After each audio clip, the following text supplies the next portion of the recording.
उत्सव कथाएं चैनल में आपका खूब खूब स्वागत है। आज की प्रस्तुति कली हनुवाणी अध्याय 11 जागृति विन्यास भाग 3।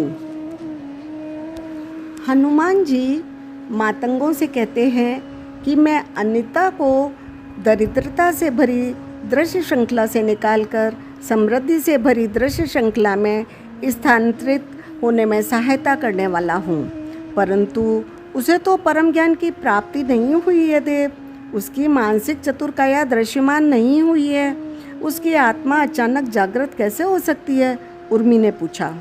हनुमान जी ने कहा, मानसिक चतुरकाया को दृश्यमान बनाने के लिए मुख्य रूप से 2 मार्ग हैं। एक है ज्ञान मार्ग, जिस पर आप प्रगति कर रहे हैं। दूसरा भक्ति मार्ग, जिस पर जाने अनजाने कई किरदार प्रगति कर रहे हैं। अनीता भी उन्हीं किरदारों में से एक है। जिन जनों के पास एक शक्तिशाली चित्त काया होती है, उन्हें ज्ञान के मार्ग पर चलने का सुझाव दिया जाता है, जबकि भक्ति का मार्ग उन जनों के लिए भी उपयुक्त है जिनके पास एक शक्तिशाली संस्कार काया है। ऐसा क्यों देव? जो जन सामान्यता के स्तर को छोड़ने से नहीं डरते, जो अनिश्चितता से नहीं डरते, जो अज्ञात के अंधकार में प्रवेश करने का साहस रखते हैं, जो प्रश्न करने वाले अपने मन पर भी प्रश्न कर सकते हैं, वे जन ज्ञान के मार्ग के लिए सही पात्र हैं। एक शक्तिशाली चित्तकाया आपको उस परम ज्ञान की प्राप्ति का पात्र बनाती है जो इन वार्ताओं के माध्यम से आपको प्रदान कर रहा हूँ। आप सभी अच्छे ज्ञान साधक हैं। अधिकतर साधकों की यात्रा शुरू होने से पहले ही समाप्त हो जाती है।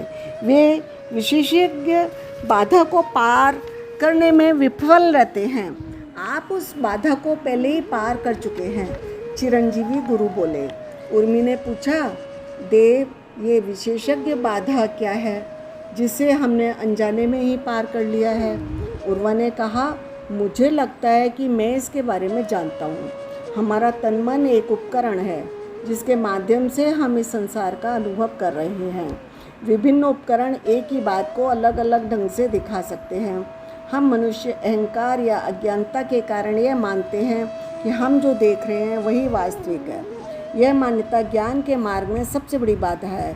इस बाधा के कारण हम अपने उपकरण को जानने की बजाय उन चीज़ों को जानने का निरर्थक प्रयास करते हैं जो हमें इस उपकरण द्वारा अनुभव होती है। इस बाधा को पार किया जाना चाहिए, परंतु इसे विशेषज्ञ बाधा नाम क्यों दिया गया है? उर्मी ने प्रश्न किया। कदाचित इसलिए कि हम मनुष्यों को हर चीज़ का विशेषज्ञ होने का भ्रम होता है, उर्वा ने अनुमान लगाया और हनुमान जी की ओर से आग्रह भरी दृष्टि से देखने लगा। हनुमान जी ने बताया, आप किसी भी एक वस्तु का अच्छी तरह से अध्ययन करके पूरे ब्रह्मांड के रहस्यों को जान सकते हैं। मान लीजिए कि आपने अपनी पूरी जिज्ञासा शक्ति एक धातु के टुकड़े पर केंद्रित की। आपको किसी और वस्तु का अध्ययन करने की आवश्यकता नहीं है।